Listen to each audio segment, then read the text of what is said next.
over $100. Go to mypatriotcigars.com and use promo code STONE. Premium smoke for freedom-loving patriots.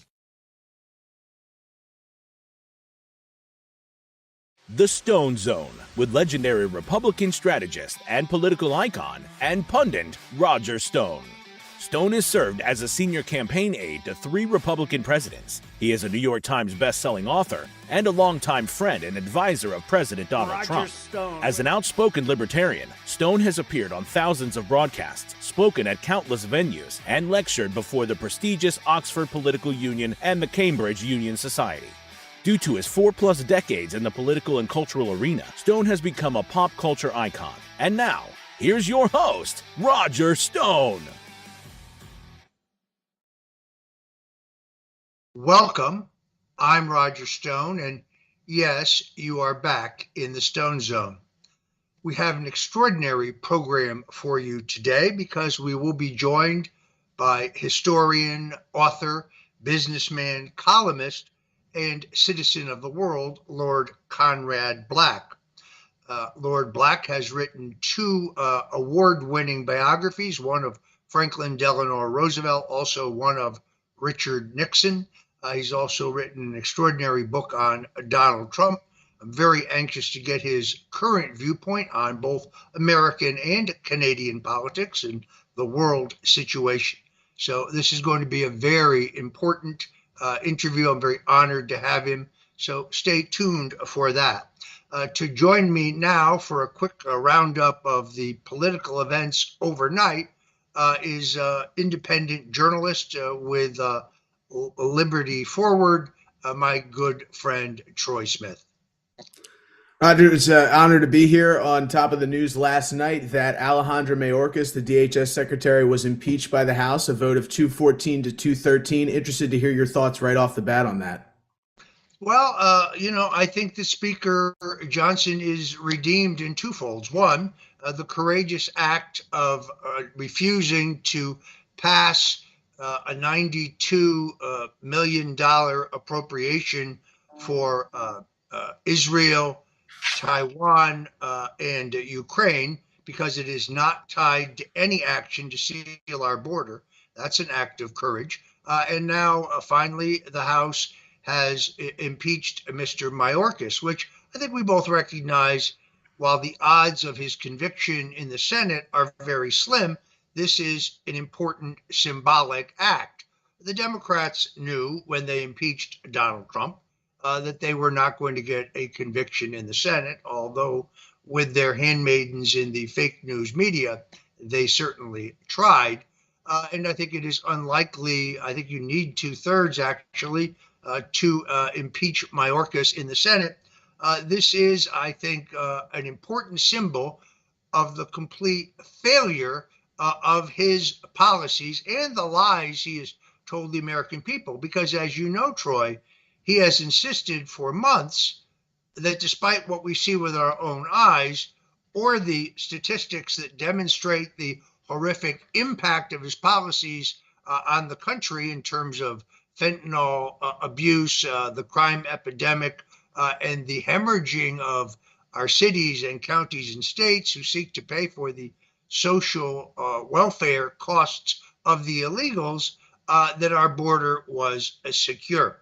So I think it is an amazing act of courage.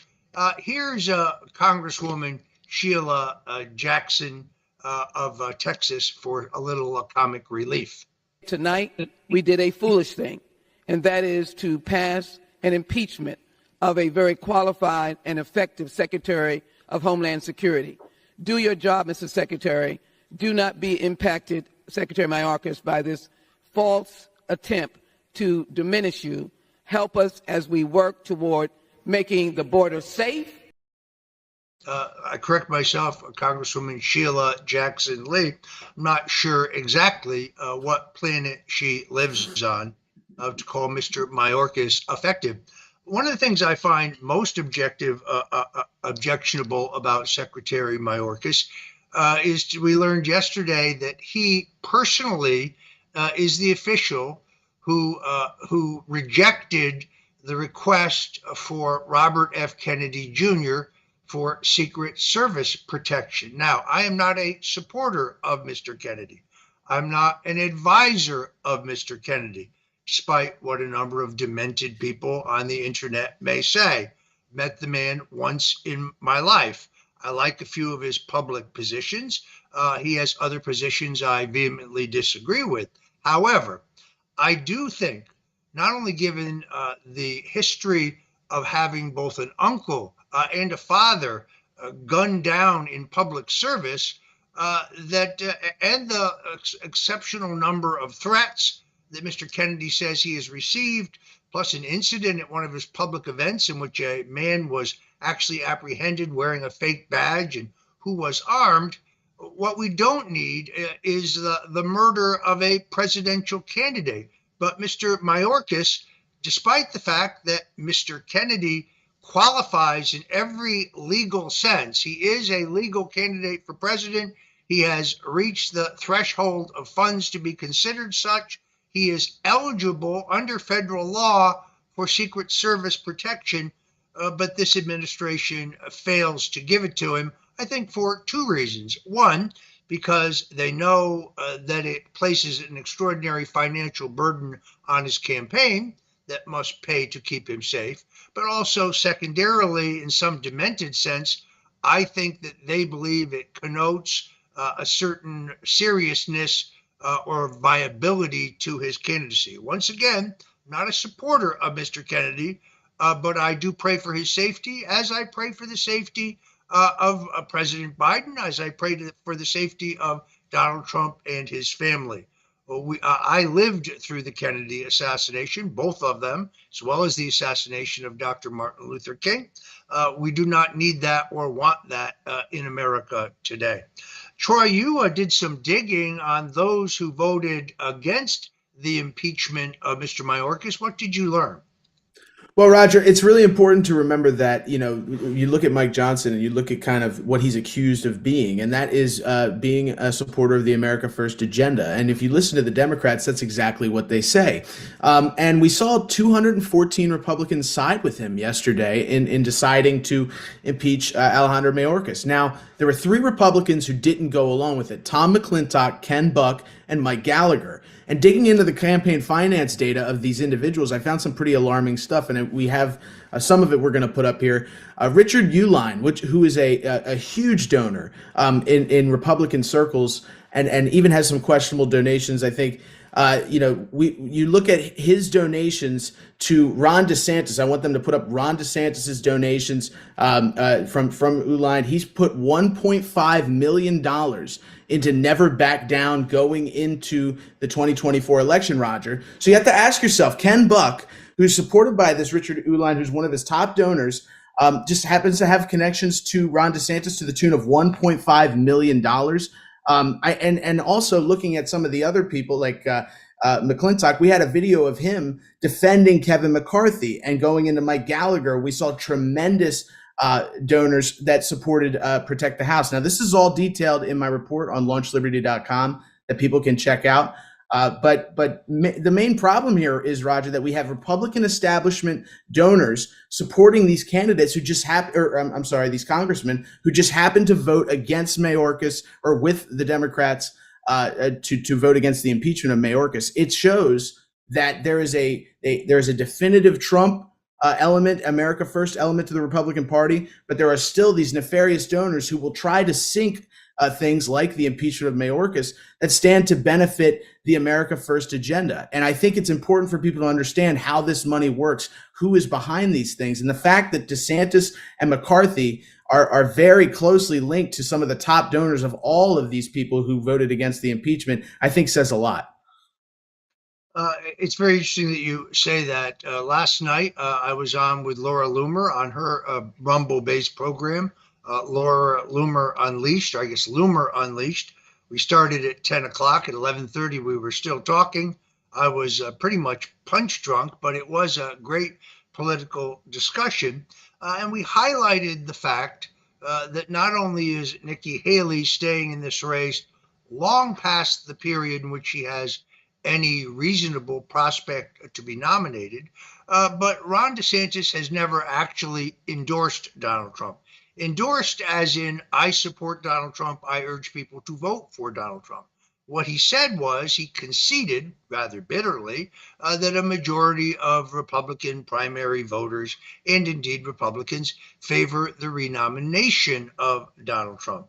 Now, what the governor of Florida is doing, rather than focusing on the state insurance crisis, the state's utility rate crisis, the creeping crime rates, which are actually, there's a higher murder rate in Jacksonville than there is in Los Angeles. Instead of focusing on these very important state issues, he's decided to start opining on federal issues. He's now beating the drum for a constitutional amendment for a balanced budget. He's talking about term limits. I'm copacetic with all those things, but he's running essentially a shadow campaign for president. He's letting us know that he's available. That's what I think that is all about. Well, Roger, and we talked about this too. Nikki Haley and Ron DeSantis have different approaches here. Nikki Haley is kind of out in front, still having her candidacy, and Ron DeSantis, I believe, and many others too, is hiding in the grass, waiting for a possible Trump indictment, waiting for him to drop out of the race so that he can reassert himself and try to come back into this race. I think it's important for people to understand, and it's important for people to understand that the same people funding DeSantis will also be the ones that are moving into funding the people who are standing up against this agenda. I appreciate that. We're going to take a very quick commercial break. And when we come back, our esteemed guest, historian, author, businessman, columnist, and citizen of the world, Lord Conrad Black, will join us. Hello, I'm Mike Lindell, and I'm excited to announce my new product, My Coffee. I get products all the time from entrepreneurs for my new platform, mystore.com. And when I tried My Coffee for the first time, I was blown away. It is the best coffee I've ever had in my life. I spent the last 4 months doing my due diligence, and this family-owned business micromanages every step from the fields to the cup to ensure the best quality coffee you're ever going to have. It starts with the beans that are grown in Honduras. Honduras's volcanic soil and humid climate make the perfect growing conditions for coffee plants, which produce the best beans ever. Then each batch is tested for its aroma, taste, and other aspects to meet the highest standards in the coffee industry. And after that, it goes into production, which is all done right here in the USA. It's like you're getting that small batch specialty coffee, but delivered right to your front door. So go to mystore.com or call the number on your screen. Use the promo code and you'll get your very own My Coffee for 25% off. You guys all know that I've traveled the country for the past year and a half. I've stayed in hundreds of hotels. I've tried every coffee out there. Well, some of the coffees have that terrible aftertaste, some that leave me jittery, or I get an upset stomach. Well, My Coffee is different. It's the richest, smoothest, best coffee I've ever had. My Coffee comes in a variety of flavors. You get them ground or whole bean. Plus, it's certified organic and non-GMO. I guarantee it'll be the best coffee you've ever had. So go to mystore.com or call the number on your screen. Use your promo code and you'll get My Coffee for 25% off. And I'm going to give you deep discounts on all my store products. That's mystore.com. It's my new platform for USA entrepreneurs. Please order now. That you just heard it, folks. So if you're like me and you like a bracing, smooth, invigorating cup of coffee first thing in the morning, try a My Coffee, which you can get at my store. Now, you can go to mystore.com and use promo code STONE, or you can go to mypillow.com and you'll find a link for my store. This is the greatest coffee you've ever had. All right, now it is my distinct honor and pleasure to introduce our next guest. Lord Conrad Black is a historian, author, businessman, columnist, and, well, citizen of the world. It is an extreme honor to have him join us today in the Stone Zone. Roger, the honor is mine. I've been an admirer of yours for many years, so thank you for having me on. I almost don't know where to start. You and I have a number of things in common. I've written two books on Richard Nixon, but you, sir, have written the definitive book on Richard Nixon. Your book, A Life in Full. When young people ask me if I want to recommend one book on Richard Nixon above all, it is your book that I consistently recommend. I also must say that prior to the publication of your terrific book on Franklin Delano Roosevelt, Champion of Freedom, my favorite book was James McGregor Burns' The Lion and the Fox, but you even have superseded that. So my hat is off to you.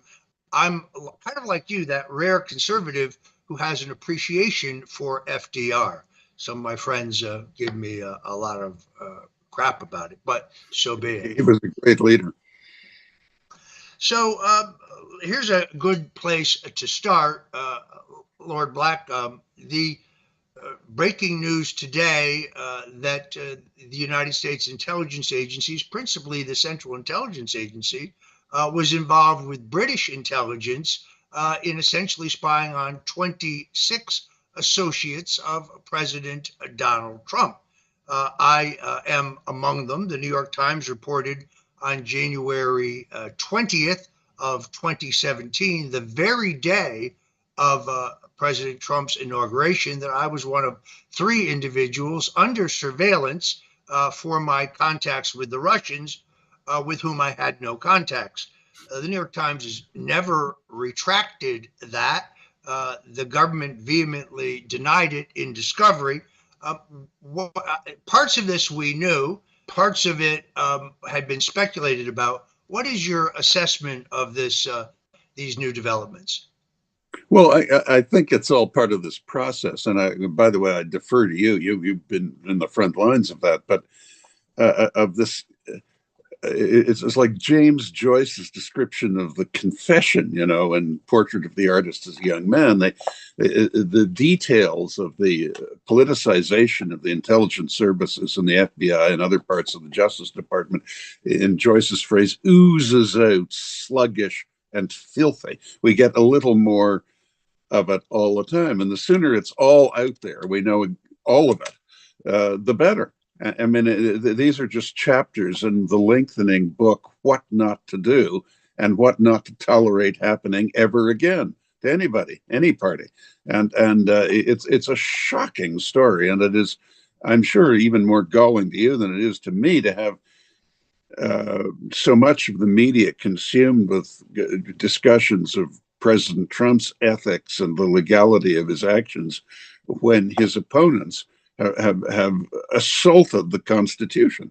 I mean, if in Canada or Britain, the leader of the opposition was indicted on ridiculous charges like the ex-president is facing, it would be seen everywhere in the world as the end of democracy in that country.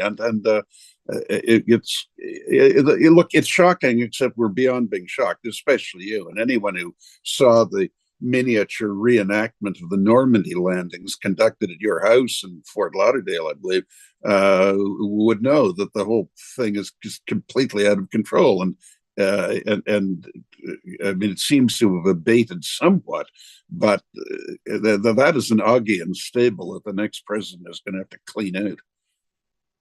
Well, actually, I guess I would argue that the witch hunts against Donald Trump by certain elements of government and the deep state who are supposed to be non-political. Exactly. They continue really unabated. The irony here, since you have written a terrific biography of Richard Nixon and have a broad appreciation of Watergate, is, of course, that compared to Watergate, Obamagate, which is what we call it, is the greatest single dirty trick in American political history. It is by far. There's less. No evidence that Mr. Nixon himself, even after 50 years, there's no evidence that he himself serious evidence, committed any crimes. As he admitted, he made mistakes, and some of his subalterns committed crimes, but he didn't. And yet he's been so smeared that he's still. It's getting better as it does as time passes, and people see what an outstanding president he was. But he's still been pilloried so severely that he's to many people synonymous with wrongdoing. But what's gone on here? You call it Obamagate, but I mean, Biden's not innocent in it, and neither are the Clintons. It's been an absolutely shocking corruption of large elements of the Justice Department and the intelligence services, and you can't do that in a democracy. I mean, you can't make a habit of it and keep it as a democracy.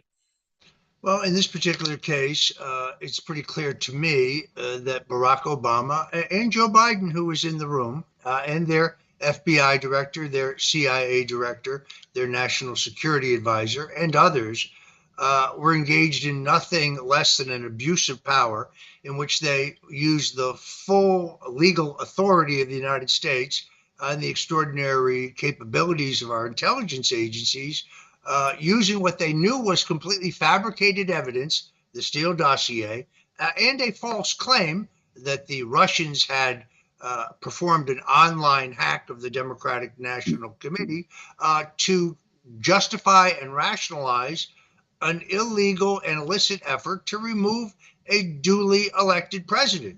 You can go back now and look at Leslie Stahl insisting that there's no evidence that Trump was spied on. In fact, there's overwhelming evidence. My good friend, Judge Andrew Napolitano, one of the first people in America to make the connection between British intelligence and the Russiagate hoax, was pilloried for it, was excoriated for it. Talked to him this morning. He feels now entirely exonerated. Good.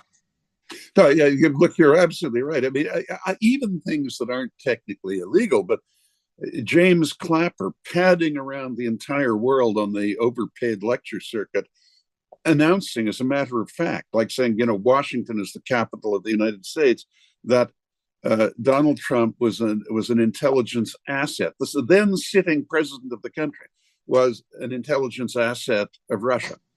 It's not illegal, but it's totally improper conduct for the former holder of that office.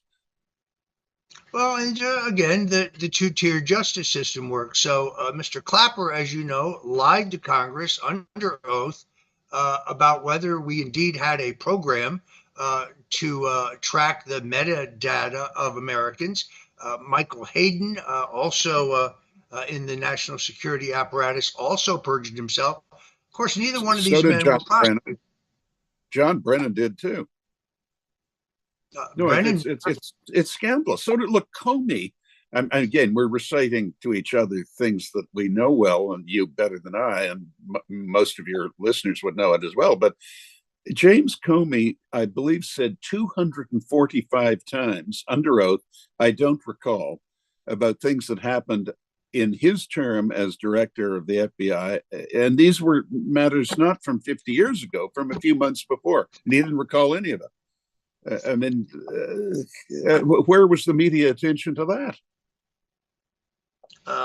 Excellent point. Actually, it never hurts to repeat these things, because here is the enduring quality of the America left. It doesn't matter how many times one of their assertions is debunked or completely discredited. Just wait a few days and they'll recycle it yet again as if that information was never made public. They do it again and again and again.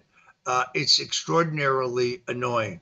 Oh, Roger Stone was in communications with the GRU to coordinate the release of the WikiLeaks material. No, Roger Stone had an innocuous Twitter direct message exchange with the persona of Guccifer 2.0 3 months after WikiLeaks had already published all of the DNC and Hillary Clinton material.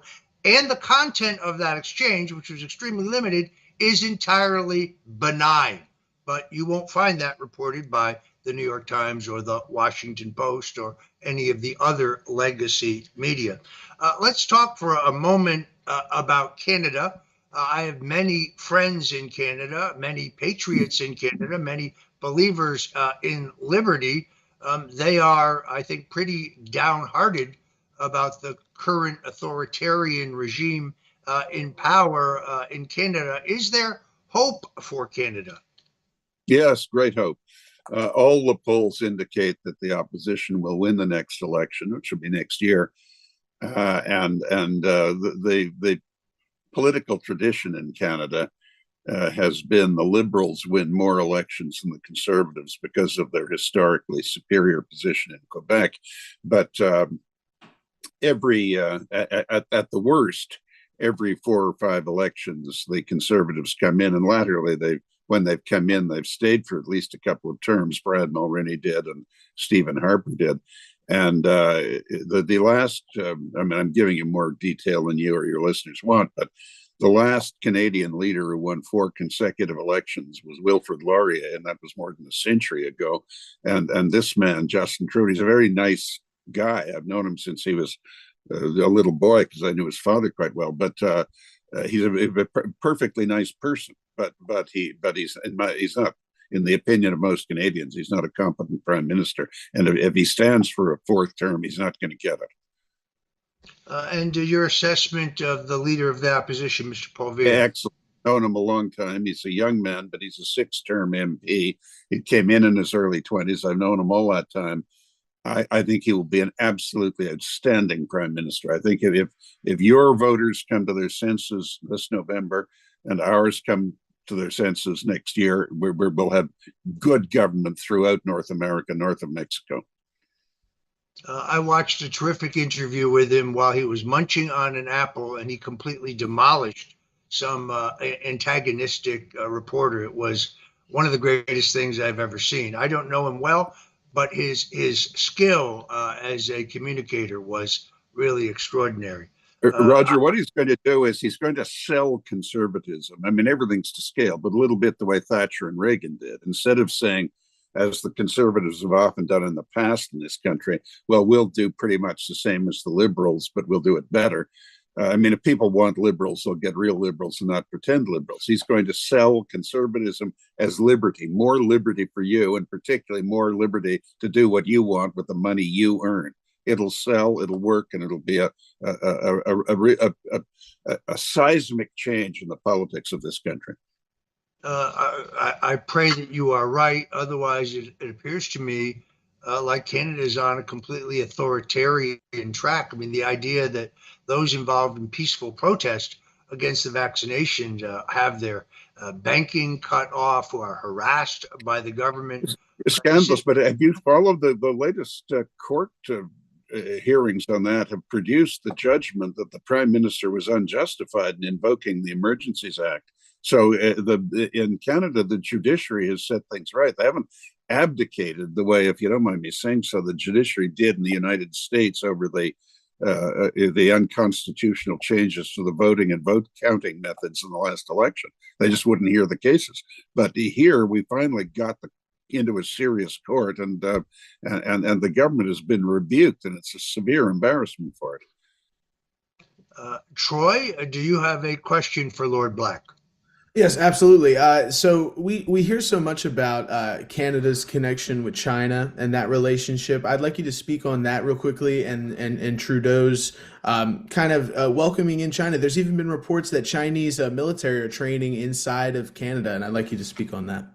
Yeah, I think that's a little overstated, but it is a matter of widespread concern in this country that it has come to light that the Chinese have intervened in Canadian elections. There are here, as in your country, but I think it's a higher percentage of the population here, a good many people of Chinese ancestry, and many of them have family in China. And it is apparently the policy of the government of the People's Republic to lean on these people's relatives in China and say, look here, you do this for us, and you tell us this, and you do whatever it is, or your relatives in China are going to pay for your non-cooperation. And so we're finally getting to the bottom of how this is going on, there's certainly a consensus in the country that we can't stand for this. So I think what China has done in Canada has at times been utterly scandalous, and I think our response to it has been late and insufficient. I give you an example. This Huawei, I'm not maybe pronouncing it right, but the famous telecommunications company, they went from nowhere to one of the leaders in the world by industrial espionage against our company, Northern Telecom. They had extensive facilities in the state of Tennessee. It was a Canadian company, and eventually they went bankrupt because everything was stolen by Huawei, and so the Canadian Ministry of Defense bought their headquarters. And when they bought it, they went through it. Every single room in the place was bugged. And our government never made the proper remonstrations against the Chinese for what they'd done. And the Chinese just say, well, it's not us. The government of China says, it had nothing to do with us. I mean, if our businessmen have misbehaved, it's up to you to deal with it. But there is not. Let me put it this way: China has taken liberties here, and the Canadians don't like it. So the problem isn't appeasement or complicity or complacency. It is we were late getting to the subject, but we're getting to it, and there's a consensus across the entire political spectrum that we simply can't tolerate such things. We are going to take a quick, crass commercial break, and when we come back, going to talk to Lord Conrad Black about his new book, The Political and Strategic History of the World, Volume 1, From Antiquity to the Caesars in 14 AD. Talk about an extraordinary undertaking. We're also going to talk to him about the 2024 U.S. presidential election, his assessment of what's going on there. Also going to get his personal analysis of the unique Donald J. Trump. Folks, I'm very serious about those products that I recommend here on the Stone Zone, and I want to recommend to you an all-natural product which has literally changed my life. I am speaking of Cardio Miracle. Cardio Miracle is an all-natural supplement. It is essentially nitric oxide, 3 different forms, a nitric oxide blend, a proprietary blend, and also an antioxidant blend. This important supplement has many benefits. It keeps blood pressure and cholesterol at healthy levels. It supports anti-inflammatory response. It promotes overall good health, including good sexual health and better sleep. And for me, it has afforded me all natural energy without the kind of highs and lows you get from these energy drinks. So this is, you take it twice a day, a very small capsule mixed with water or juice. This has literally changed my life in terms of my energy and my vitality, and I think it will change yours. You can order it by going to cardiomiracle.com, and when you do, please use promo code STONE. Very picky about the things that I will recommend on air. This is an absolutely great product, and I hope it changes your life as it has changed mine. I'm not a doctor. This is a heart-healthy product. If you have heart problems, see a physician. But for general immunity boost and good health, I recommend a Cardio Miracle.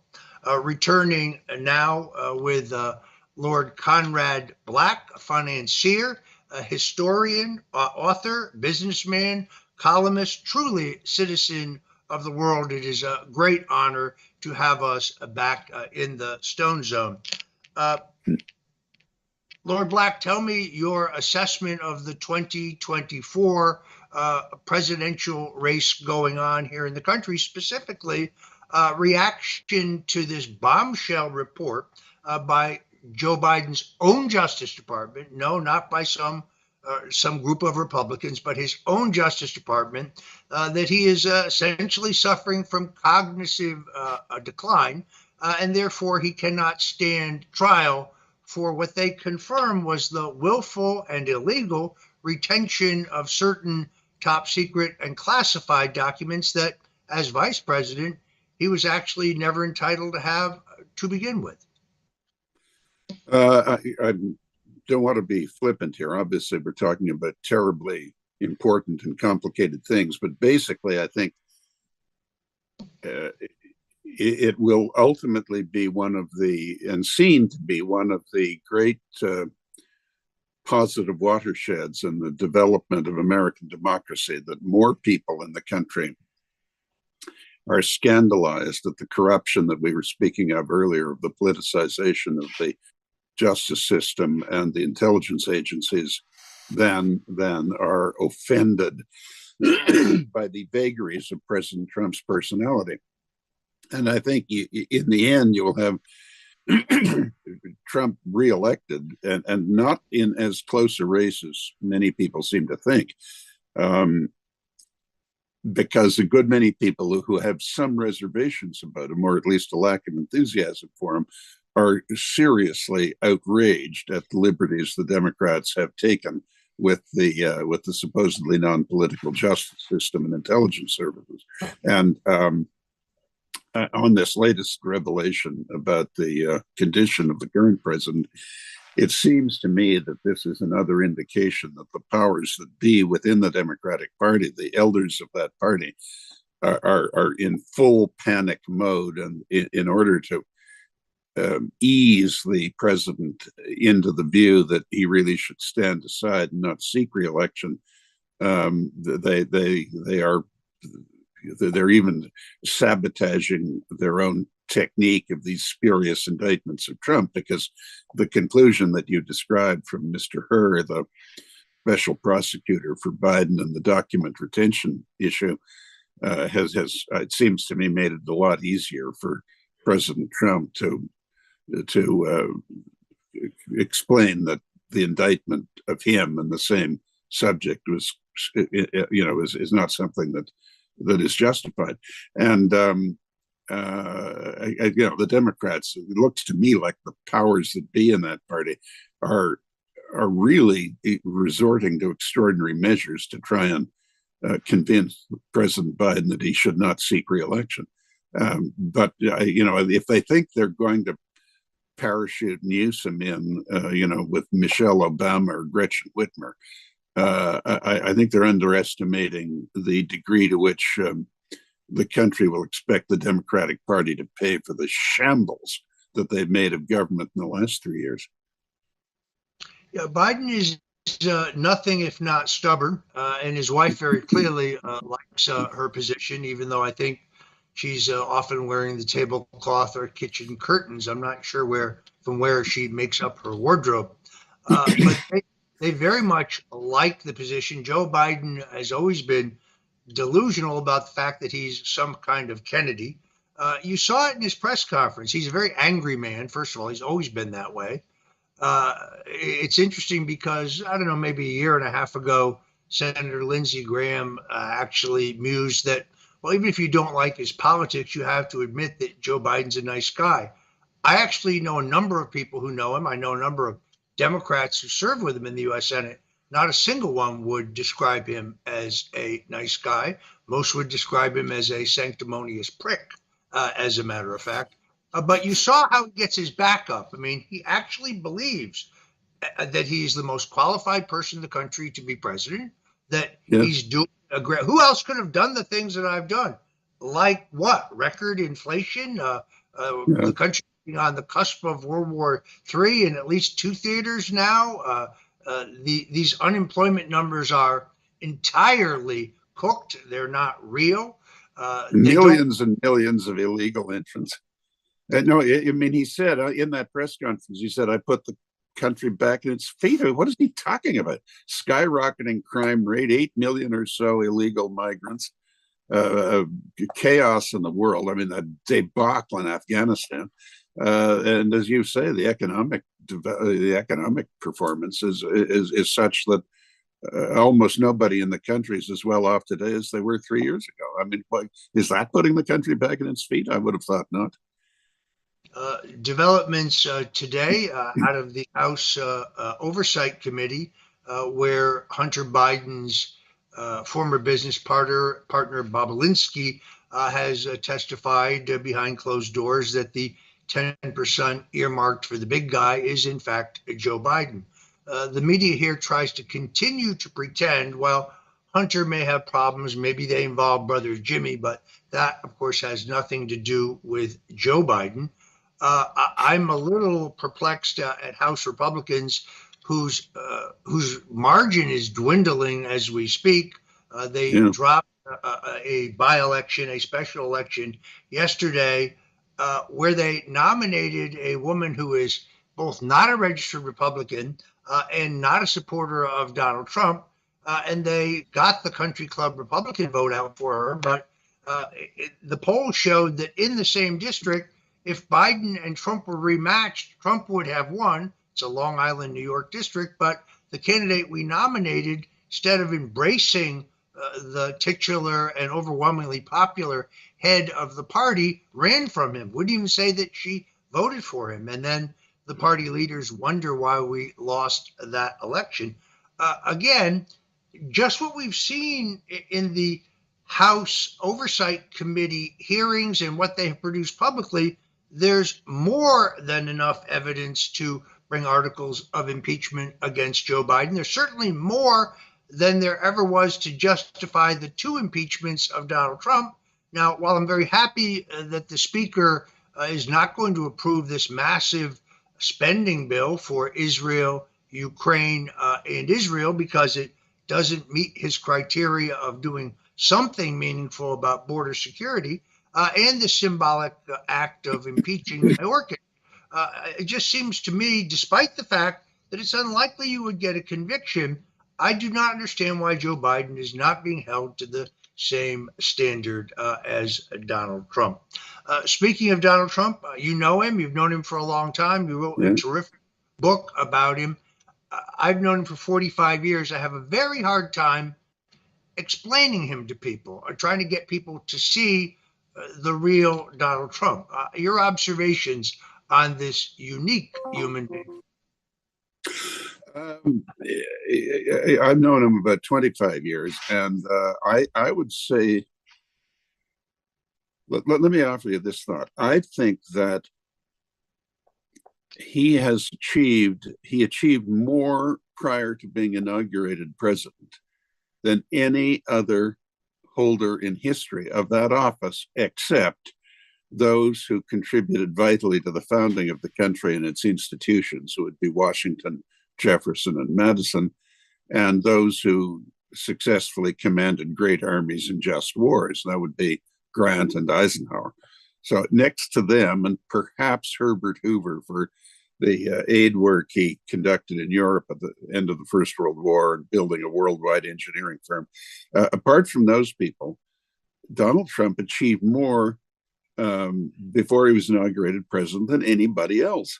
And he is a well-educated man, a very accomplished man, not only as a businessman and as a television personality, but as a political craftsman. I mean, he developed this technique of translating celebrity into election to the highest office. As you know, he changed parties 7 times in 13 years, looking and waiting for his moment. And then when he announced his seeking the Republican nomination in 2015, the entire commentariat split their sides laughing, thinking this was going to be the most hilarious fiasco in the history of American politics.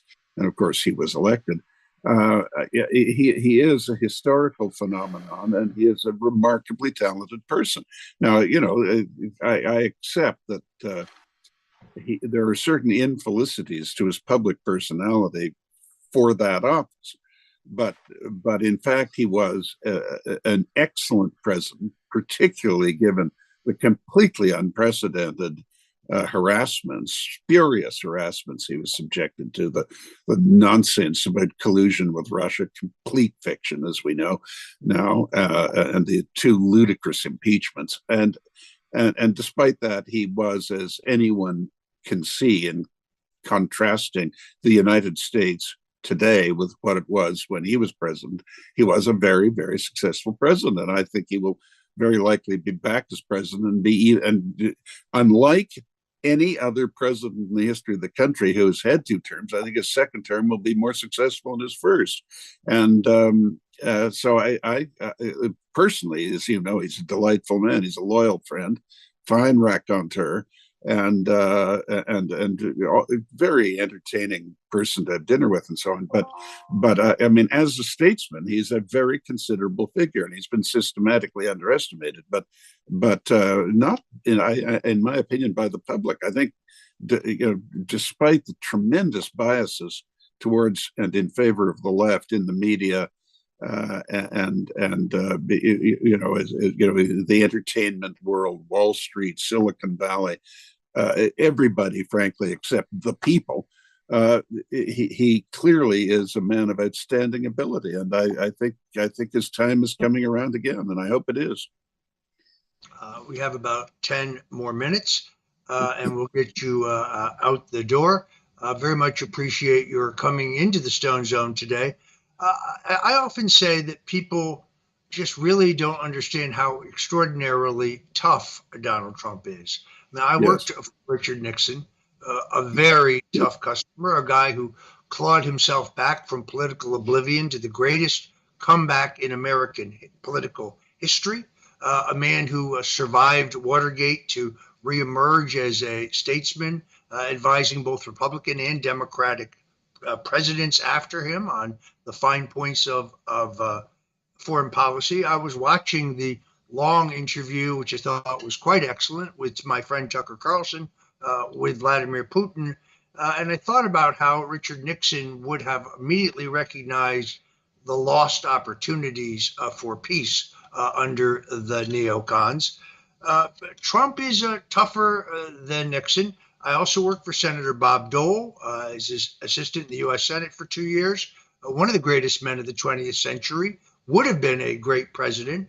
A man who was told after being very severely injured in World War II that, well, you'll never walk again. You'll never have the use of your hands again. You'll never function normally. You'll have to be fed. Actually refused to accept that, nursed himself back to total functionality with the exception of one bad arm. Donald Trump is tougher than both of them, and they were both very tough guys. Given that he's looking at the potential for 600 years in jail, looking for the fact that his enemies are adamant about trying to lock him up, he still amazes me in terms of how his mood is so good. I mean, he is determined. He's resolute. He's imminently confident. A lesser man, I just think, would have folded under this pressure. I couldn't agree more. And furthermore, let me put this to you: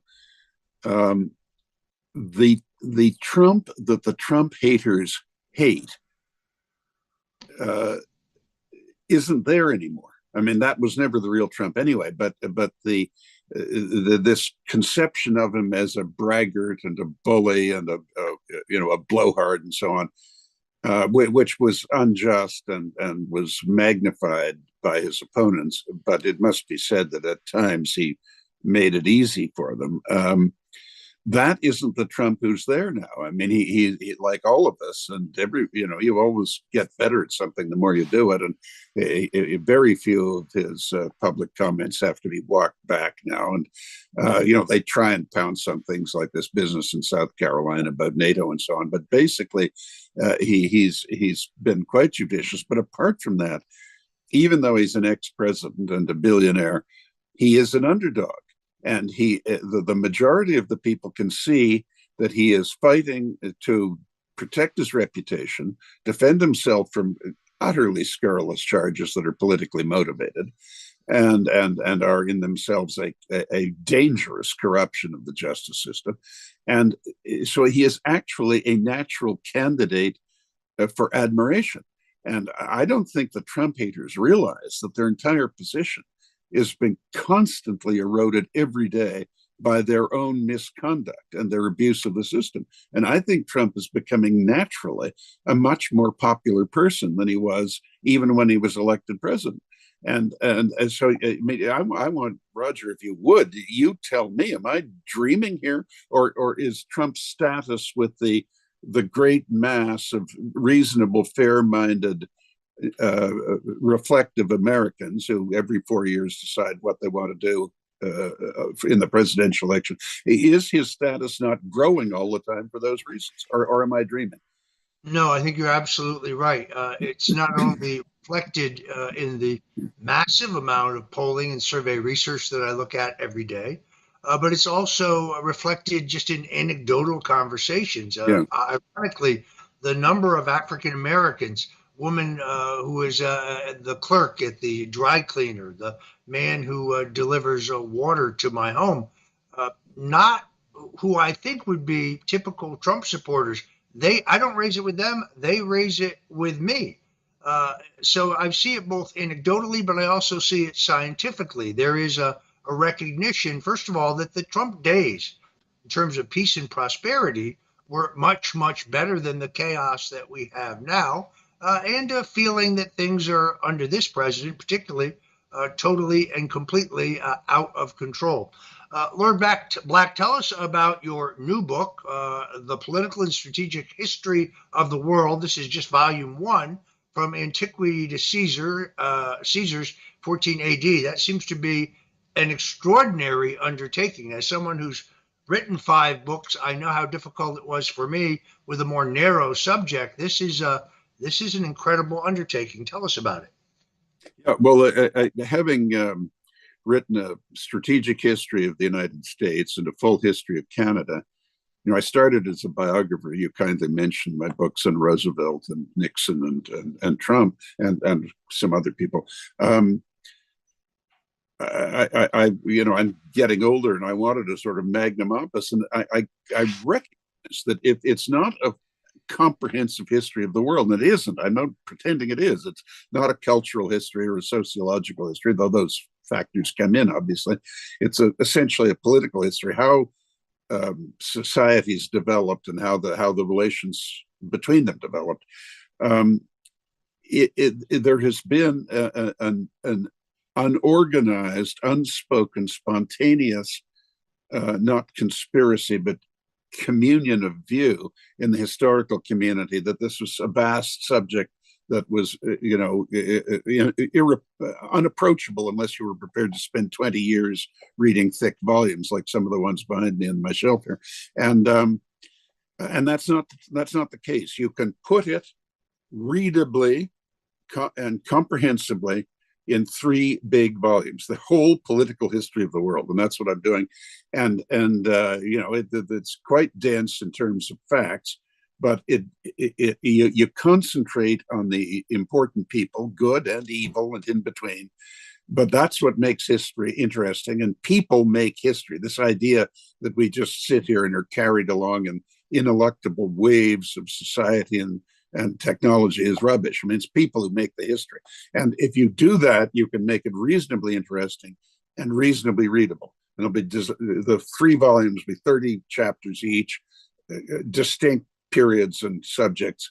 So you can start anywhere, just read bits and pieces, use the index, whatever you want, but it's all there. And so I'm trying to make history, political history, more accessible and more readable, because I don't want to masquerade here as some presumptive teacher to the world. I'm nothing of the kind, and I'm not trying to, attract a following or something. But the fact is, I'm scandalized at how ignorant most people are in all countries of their own country's history, and we need to know our history better, all of us. All right, we are unfortunately out of time. Let's throw up the graphic where that book can be obtained.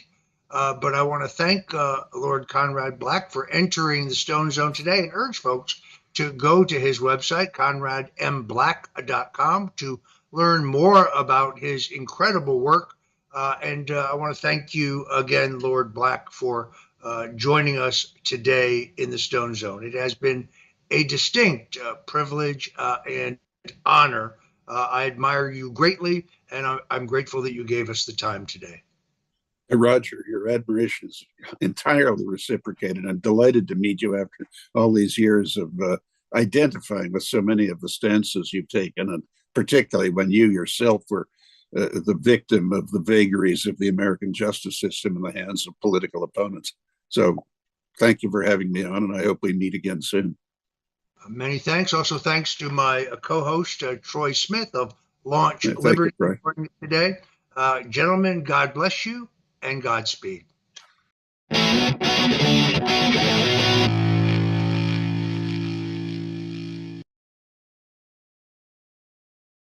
Roger Stone did nothing wrong. They wanna get me like I'm Roger Stone. They wanna get me like I'm Roger Stone. They wanna frame me like I'm Roger Stone. They wanna frame me like I'm Roger Stone.